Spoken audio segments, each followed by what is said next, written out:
31 નજીક આવી રહી છે ત્યારે બુટલેગરો દ્વારા સુરતમાં દારૂ ઘુસાડવાનો સિલસિલો યથાવત રહ્યો છે।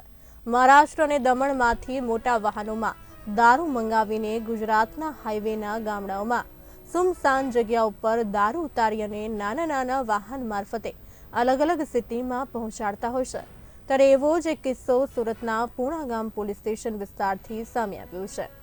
સુરતના પૂણાગામ વિસ્તારમાં રેસમાં રો હાઉસ ચોકડી પાસે એક આરોપી આશિષ પ્રેમચંદ રાઠોર બારડોલીથી કારની અંદર વિદેશી દારૂની 984 કાચની અને પ્લાસ્ટિકની બોટલો જેની કિંમત 1,11,480 અને કાર એમ કુલ મળીને 6,21,480 રૂપિયાનો મુદ્દામાલ રેશમા ચોકડીથી જપ્ત કરી અને બારડોલીથી દારૂ મોકલનાર અને લેનાર આરોપીને વોન્ટેડ જાહેર કરી અને પૂણા પોલીસ દ્વારા આગળની કાર્યવાહી હાથ ધરવામાં આવી હતી।